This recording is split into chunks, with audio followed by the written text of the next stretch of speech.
Shalom. First and foremost, above all things, I want to give all praises and honor and glory.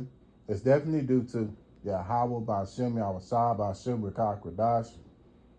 I'd like to give a special double honors to our elders and apostles on down at Great Millstone.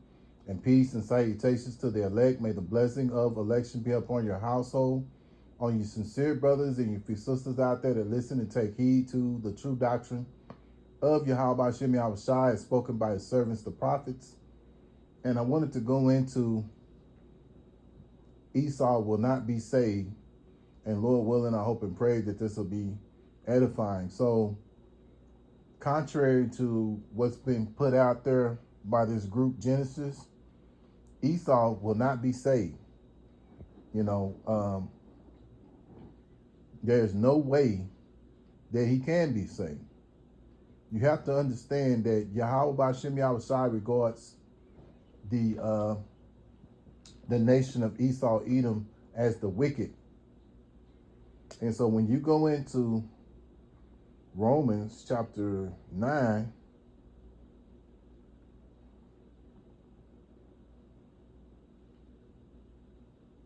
Romans chapter 9 and verse 13, as it is written, Jacob I have loved, but Esau I have hated.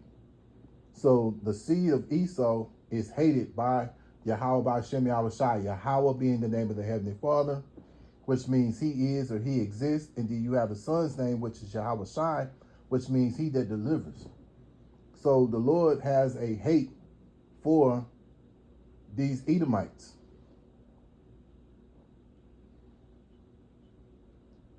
And so when you go into Proverbs chapter 6, and starting here in verse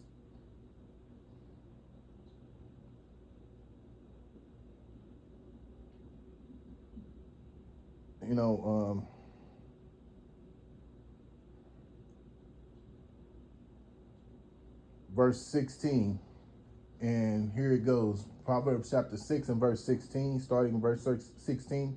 These 6 things doeth the Lord Yahweh Ba'ashem Yahushua hate.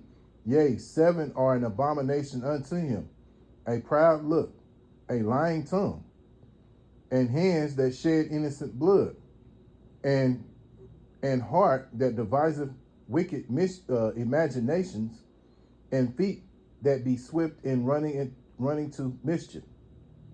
Verse 19, a false witness that speaketh lies, and he that soweth discord among brethren. And these all these things are an abomination to Yahweh Ba'ashem Yahushua, man.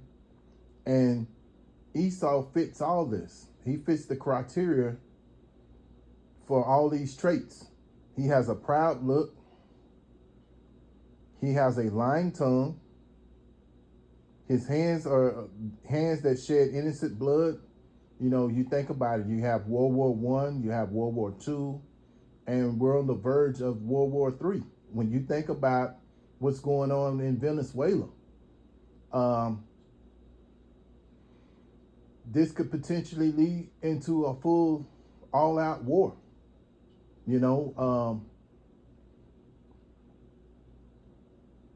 Invading Venezuela, taking its resources. And you got to keep in mind, Venezuela and Russia are in cahoots. And then when you also think about it, you got Russia and Ukraine that's going on right now.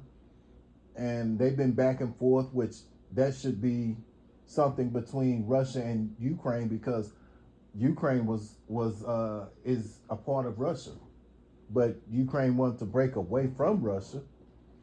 And so that should be something that's in-house. But instead, you have these Edomites over here in Babylon interfering in that. Now, you had Trump sitting there saying here a while back, was it back in 24, when he was out there before the elections, he was saying that he could have them, that he could stop the war in one day. I think it was, or 24 hours, it'd be over with. And here we are in the 26th, and they're still going back and forth. So that's part of having a lying tongue.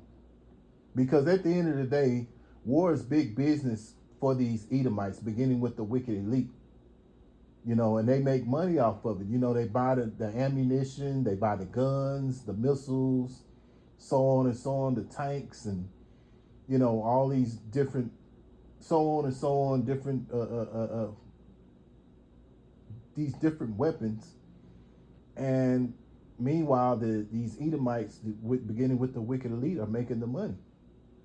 And then on top of that, you got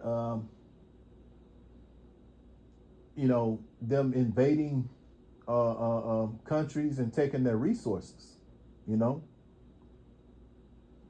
that's what it's really all about. The banking system and taking the country's resources. So now you have you have them over there. They've taken over, and they're saying that they're going to hold it down until they can find someone that's sufficient to run the country. Which right now everybody's kind of looking at America sideways right now. So that's but that's those Edomites. That's another reason among many why Yahweh Hashem Yahushai hates them. A proud look, a lying tongue, hands that shed innocent blood, and that's what they do, man. A heart that deviseth wicked imaginations. Yeah, they think of all kind of ways in their mindset to be wicked, man. And at the end of the day, it oppresses everyone that they're in rulership, that's in rulership,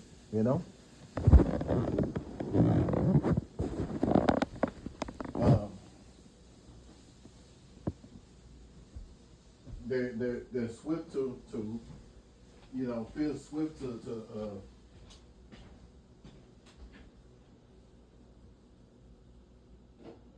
swift to running into mischief. And you think about it right now, that's what they're doing right now. They ran into mischief. They're over there in another country that has nothing, and it really has nothing to do with them. This don't even affect them, but because they want their resources, this is why they're getting involved. This is what it's all about, getting involved and taking their resources, because that's what these people do, man.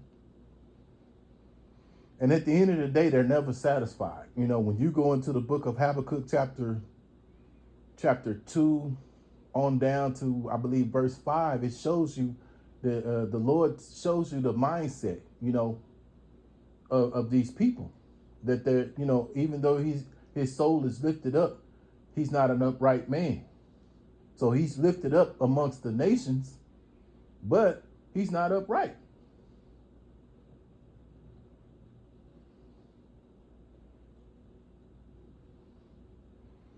Go into verse 19, a false witness that speaketh lies and sowing discord amongst brethren. That's what he does. He's a false witness that speaks lies. When you think about it, Esau has the power of the pen. He has the control of the media to control and make the narrative to make you look like the good guy or the bad guy, in which, we know these Edomites are going to always try to paint themselves as the hero, when really, in actuality, they're the villains,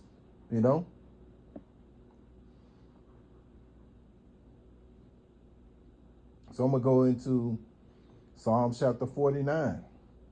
So this is, I brought that scripture out to show you, if the Lord hates these things that these people represent, how could they be saved? There's no way there's no way that they can be saved, man. They can be saved only for hardcore slavery. And as well as the other nations, they're going under slavery too, because they have been complicit in the nation of Israel's downfall, man. They didn't come to our aid. Esau, he was, he's been a thorn in our side. When you go all the way back to the Northern Kingdom, you can go back even further than that, but just to come to mind, you think of him coming over here in 1492 with Christopher Cristobal Colon. That's been he's been a thorn in our side, ever since. And this all goes back to Genesis chapter 27 and verse 40, where, when you read that the blessing that Esau received from Isaac, it was that by thy sword ye shall live, and the fat of the land, what have you. And that's what he does. He lives by the sword. And so he hated that blessing because he wanted the other blessing, And so he's not going to get that blessing because, at the end of the day, that blessing was for the Israelites, the seed of Jacob, And so ever since then, Esau has hated Jacob. And it's gone all the way down into the times that we're living in now. The seed of Esau hates Jacob. But see, they have a godlike mindset. Psalms chapter 49 and 11. Their inward thought is that their houses shall continue forever, and their dwelling places to all generations, that they call their lands after their own names. You think one thing to come to mind is America. And America, which means bitter, was named after, one of their own. Africa, that was named after one of their own. A lot of these countries that have conquered and named them after their own selves, So it just shows you that these people have a godlike complex, and they don't plan to they don't want to give up that rulership. But eventually, Yahweh Hashem Shai is going to take this nation down, man.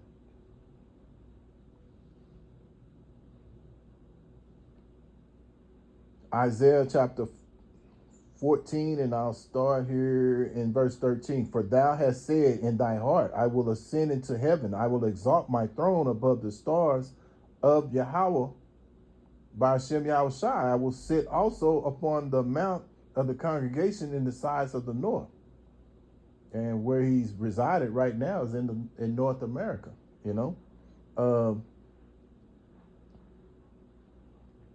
He says, I will exalt my throne above the stars. And which we know the stars, there's the literal stars that's in the sky. And, the Israelites are referred to as stars as well. And he wants to ascend up there into the heavens. And, the perfect example of that is Nimrod. Nimrod was in that same spirit. That's why he built the Tower of Babel. And he got so far, and then Yahweh Hashem Yahushai, started confusing the people to where they were all speaking different languages, and everybody, they were so confused and didn't get no understanding of what they were saying, that they all ran off from each other. This is why you have all these different languages. Verse 14, I will ascend above the heights of the clouds. I will be like the Most High. Yes, so he wants to be like Yahweh B'Shem Yahushai, man. Verse 15, yet thou shalt be brought down to hell, to the sides of the pit. So yeah, he's gonna be brought down, man. All this godlike mindset that he has, this godlike complex he has, the proud look. The Lord is going to take all that away from him, man, in a blink of an eye. Verse 14, they that see thee shall narrowly look upon thee and consider thee, saying, is this the man that made the earth to tremble, that did shake the kingdoms? Yeah. And so the Lord is going to, Yahweh Hashem Yahushai is going to bring him down so low that people are going to be like, man, is this the man that made the earth to tremble? But that's how low Yahweh Hashem Yahushai is going to bring him. And so we're looking forward to that, man. Ezekiel chapter 35.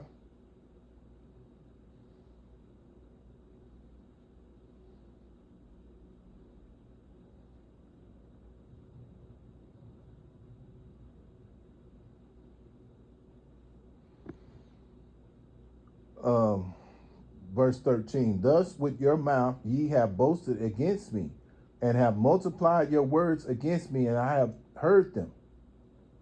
Verse 14. Thus saith the Lord, Yahweh Hashem Yahushua thy God, when the whole earth rejoiceth, I will make thee desolate. Yes, so we're going to be rejoicing, man. Even the other nations are going to be rejoicing when this devil is brought down, man. You know, because he's made the whole earth tremble, man. He's been the hammer of the earth. He's turned things upside down.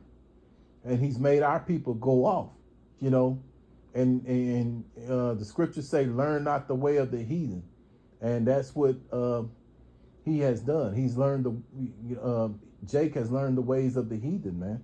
And so he's going to be destroyed right along with Esau, Edom. But because they're Israelites, they be brought back, you know, through the first fruits, which are known as the elect.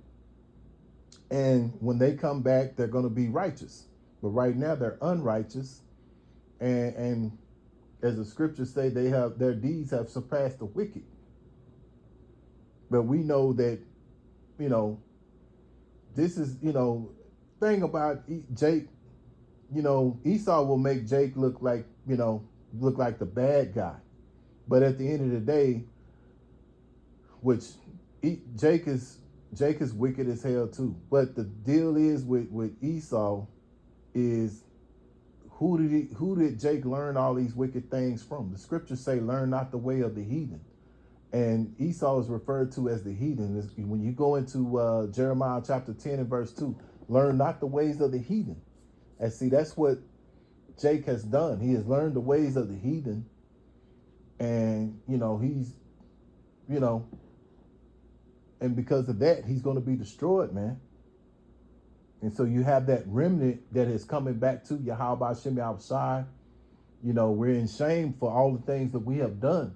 And this is why we're hoping that through mercy that Yahweh Hashem Yahushua has upon us, that we'll get out of here, man.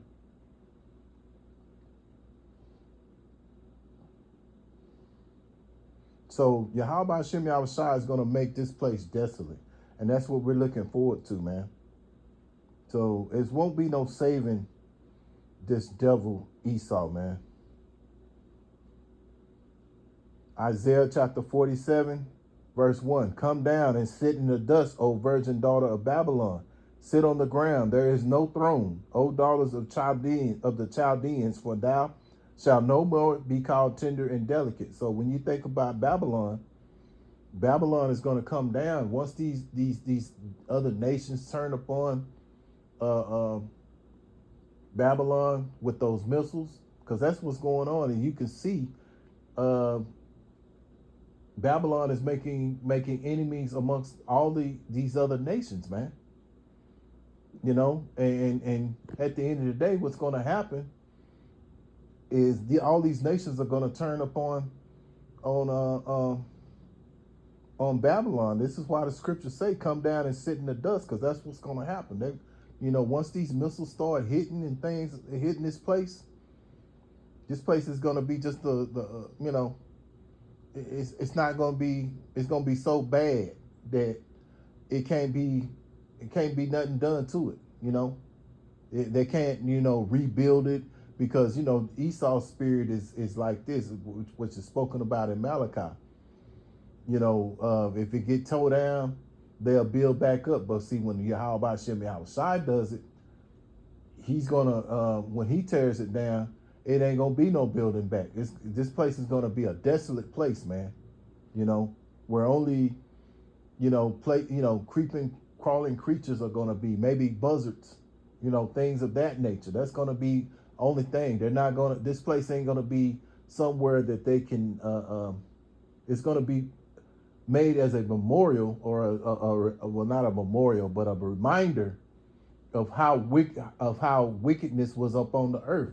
And this place is very wicked, man. You know, this is the source of where wickedness is, right here in Babylon, which Babylon means confusion, where a place where a man can be with a man, a woman can be with a woman can rule over a man, things of that nature. Things are so out of order, man. This is why we call this place Babylon, because it's the land of confusion, man.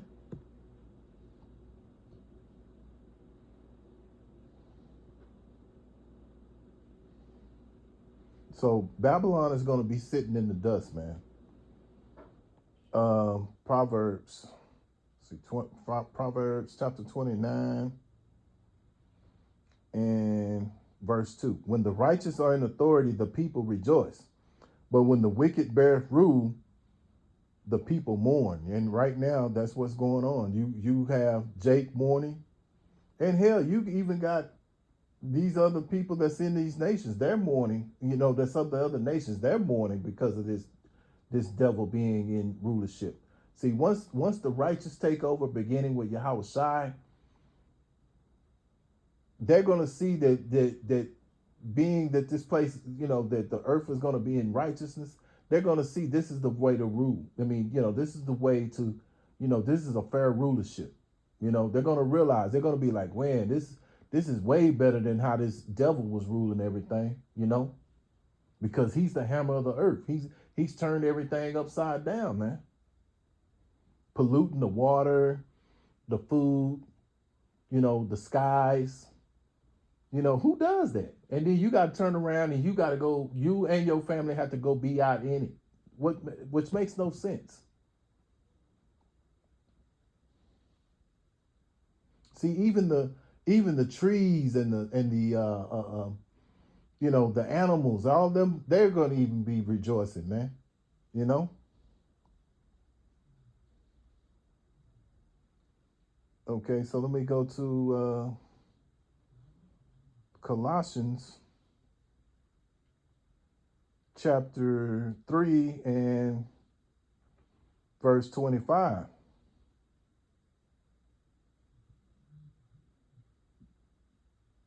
You know what? I'll start here in verse 24. Knowing that of the Lord, Yahweh Hashem Yahweh Shai, ye shall receive the reward of the inheritance, for ye serve the Lord Yahweh, the Lord Hamashiach Yahweh Shai, which at the end of the day, Lord willing, we're of that ilk. And we're going to receive that reward of the inheritance, you know, and part of that inheritance is being that heathen going into slavery. And as rest of the other nations, they're going to go under slavery too, but it's going to be so much more severe for Esau, Edom, because they've been the terror of the earth, man. Verse 25, but he that doeth wrong shall receive wrong for the let me start again. Verse 25, Colossians 3. But he that doeth wrong shall receive for the wrong which he have done, and there is no respect of persons. Yeah, so the Lord don't have no respect of persons, in which Esau has been highly regarded. You know, his soul has been lifted up, you know. But see, now the other nations, they're starting to realize that he's been the stain of the earth. He's the reason why things are so bad here, you know. So even the other nations are getting tired, you know.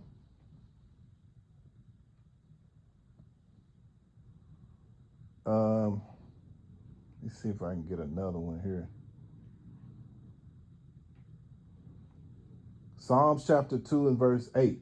Ask of me, and I shall give thee the heathen for thy inheritance, and the uttermost parts of the earth for thy possession. Yes. So at the end of the day, this heathen is going to be our inheritance.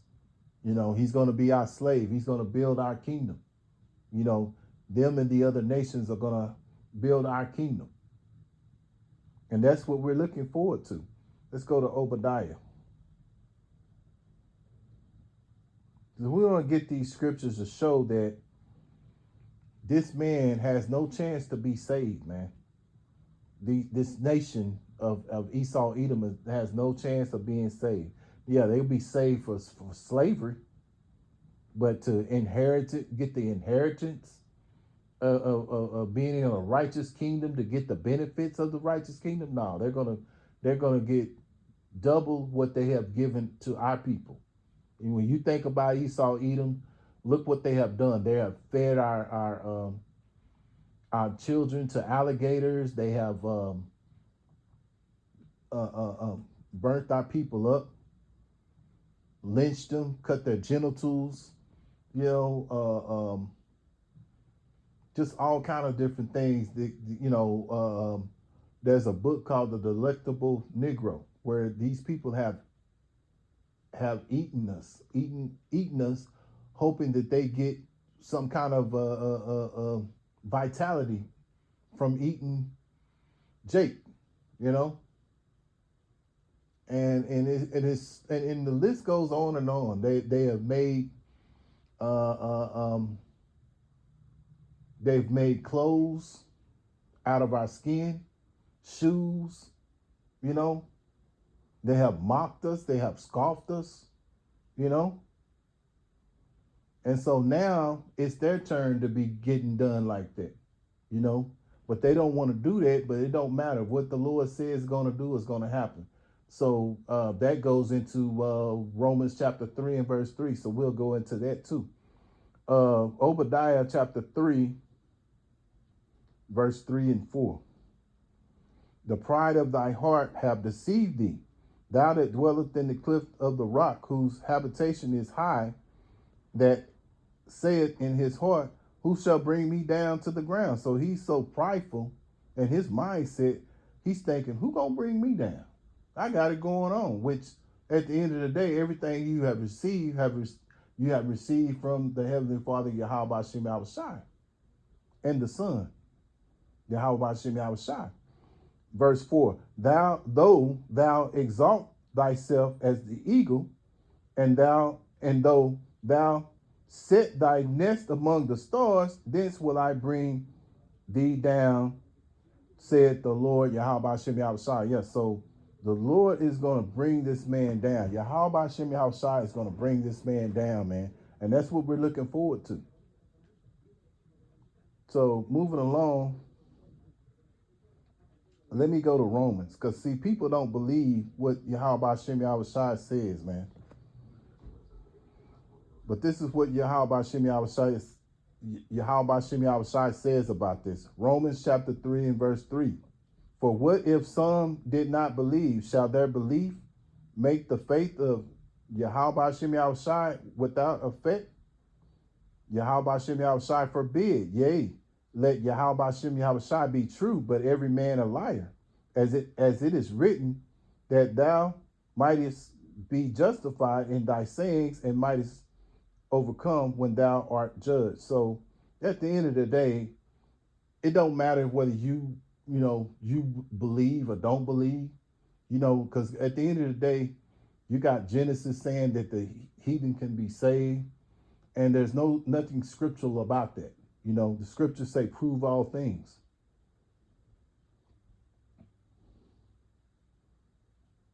So this man is headed for slavery. And to prove that, we're going to wrap up here with Revelations chapter 13 and 10. He that leadeth into captivity shall go into captivity. He that killeth with the sword must be killed with the sword.